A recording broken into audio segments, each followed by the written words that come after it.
I'm standing in the entryway of this cozy little restaurant birthday outfit on, stomach fluttering, trying to convince myself it's going to be a normal, calm lunch, and my mother is already furious. She's sitting at our table like she's been stranded there overnight. Coat still on. Purse clutched.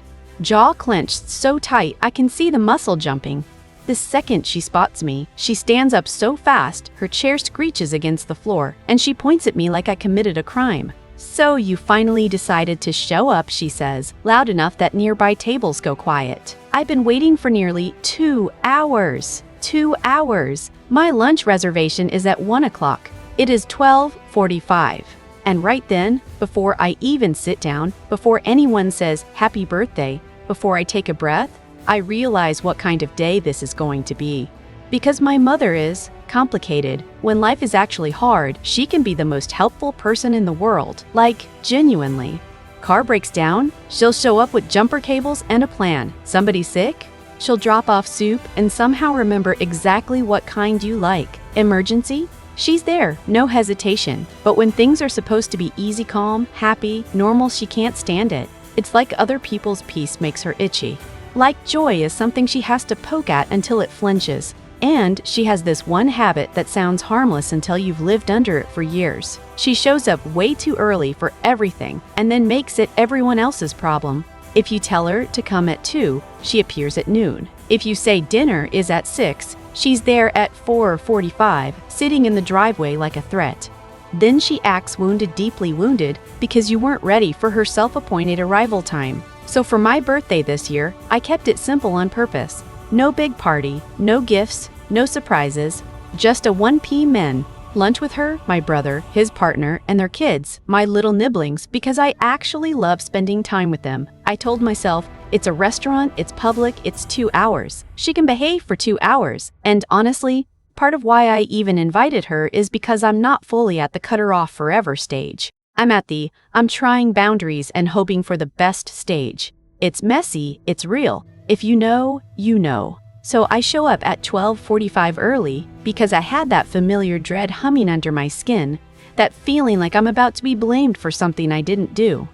And there she is, already angry, already writing the story in her head where I'm the villain and she's the long-suffering saint. I blink at her and glance at my phone like maybe time has betrayed me. It hasn't. "Mom," I say carefully, keeping my voice low because everyone is staring now. "The reservation is at 1. She scoffs like I'm slow. Well, I got here early because I didn't want to be late.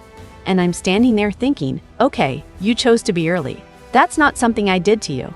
That's like showing up to a movie an hour before it starts and then screaming at the employees because you're bored.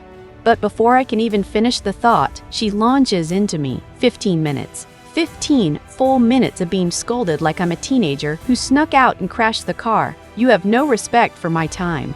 I've just been sitting here looking stupid. Everyone's staring. You always do this. I cannot believe you do this to me. My cheeks burn. My hands go cold. My throat tightens like it's trying to swallow my words before they can come out. And the most painful part isn't even the yelling. It's the fact that it's my birthday and somehow I'm already in trouble. I try to interrupt, I really do. "Mom, please lower your voice. Mom, I'm here now. Mom, can we not do this today?" But she doesn't stop. She feeds off it, off my discomfort. Off the way I'm trying to keep the peace while she lights it on fire. You know that feeling when your body goes into that old familiar survival mode? Like you can sense exactly what kind of storm is coming because you've lived through it 1,000 times? That's where I was. And then something in me clicked. Not rage, not tears, just clarity. I took a slow breath. I felt my shoulders drop, like my body finally decided to stop bracing for impact and instead stand upright. I said firmly, "Stop. If you're gonna act like this, you should just leave." She stared at me like I'd slapped her. I kept going, voice shaking but steady. "It's my birthday. I want to enjoy this lunch. I'm not doing this today." For half a second, the air felt still like maybe she'd realized she'd gone too far, but then her face hardened into that expression I know too well, the one that says, I'm about to say something cruel and I'm going to enjoy it. She leaned in and said, "You should be the one to leave. This was never about you. It's about me getting to spend time with my grandchildren. There it was. Not happy birthday, not I'm sorry, not even let's calm down. Just your birthday isn't about you. My chest went tight, but not because I was shocked, because it confirmed what I'd suspected for years. She didn't come to celebrate me. She came for an audience. She came to be the most important person at the table. And then, right in the middle of my humiliation, my brain offered me a gift. A small, petty, perfect idea. If my birthday wasn't about me, and it was about her getting time with the kids, then, okay, we would celebrate exactly that, just not in the way she thought. I tilted my head and forced my voice into something sweet, almost thoughtful. "Ho," I said. "Okay, if today is about spending time with the kids, then that's exactly how I'll celebrate." Her posture relaxed a fraction, like she thought she'd won, like she thought I was backing down. And right then, my brother walked in with his partner and their kids, and the whole energy of the room shifted. The kids spotted me and ran over, talking over each other. "Auntie, is it your birthday? Can I sit next to you? Look what I drew." And my mom's face brightened immediately, ready to swoop in and soak up the attention like sunlight. But I moved first. I crouched down and opened my arms, and they basically pile-hugged me, and I laughed like real laughter, the kind I hadn't felt all day. "All right," I said. "Birthday crew, who's sitting with me today?" Instant chaos, instant debate, tiny voices bargaining like it's a courtroom. My brother gave me a quick look. "Are you okay?" And I gave him a tiny nod. "Not now. Later." We got seated, and I made one simple choice that became the foundation of the entire revenge. I placed myself so the kids were with me, not next to my mom, not across the table from her with easy access. With me, on my side, in my orbit. I wasn't rude about it. I didn't shove anyone or snap at her. I just claimed my space with confidence, like this was normal, like I belonged at the center of my own birthday.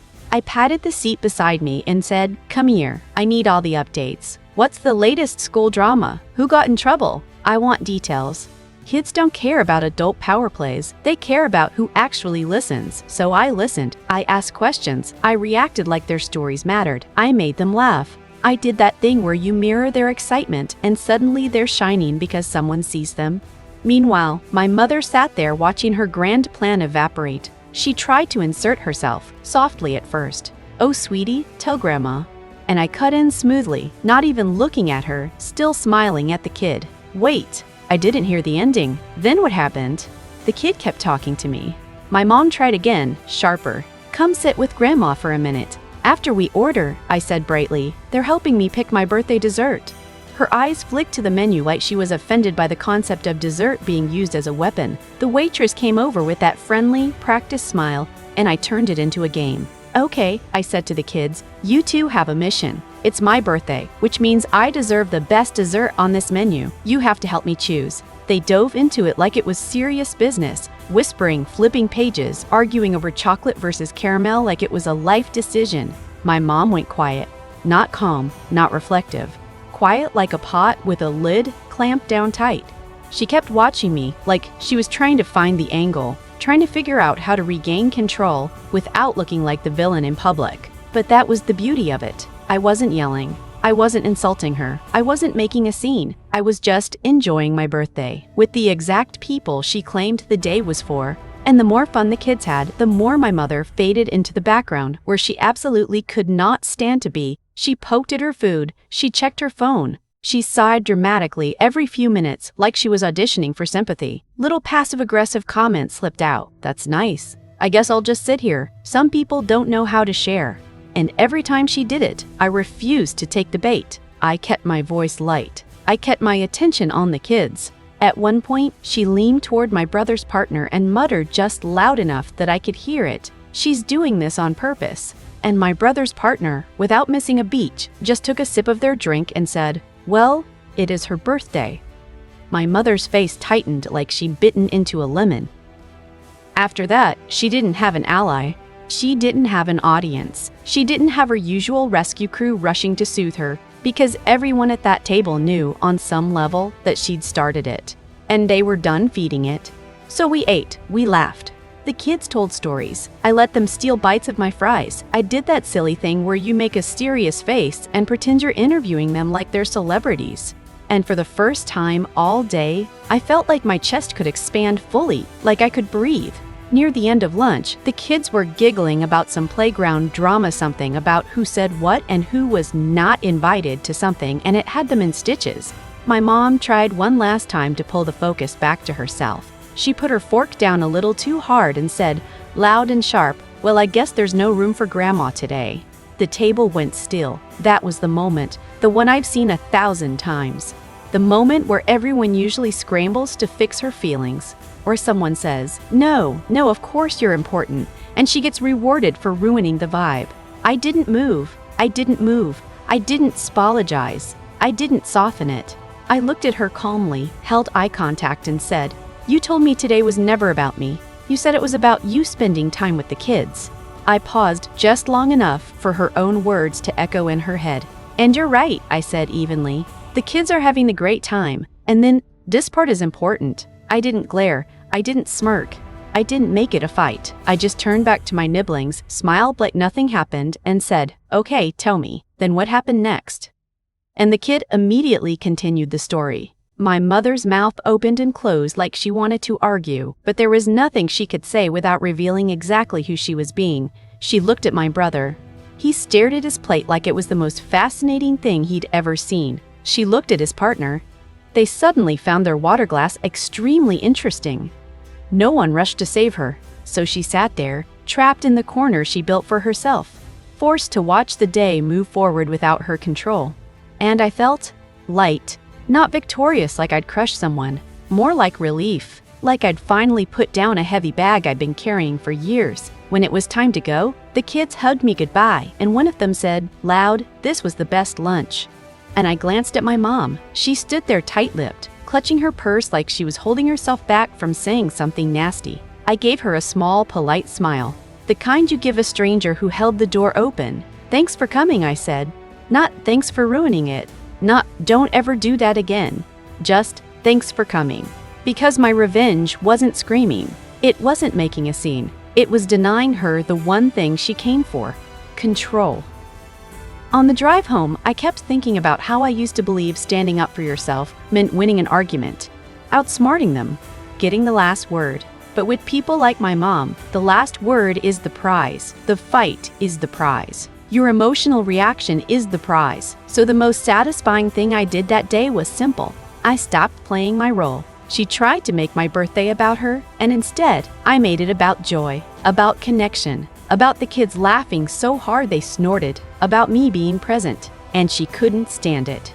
If you've ever had someone hijack your special day, your birthday, your wedding, your graduation, even just a dinner you were looking forward to, tell me in the comments what they did and how you handled it. And if this story hit a little too close to home, hit like and subscribe, because I've got a whole collection of these quiet revenge moments where the payoff is small, petty, and completely deserved. And just remember, sometimes the best revenge isn't teaching them a lesson. Sometimes it's refusing to let them ruin what's yours.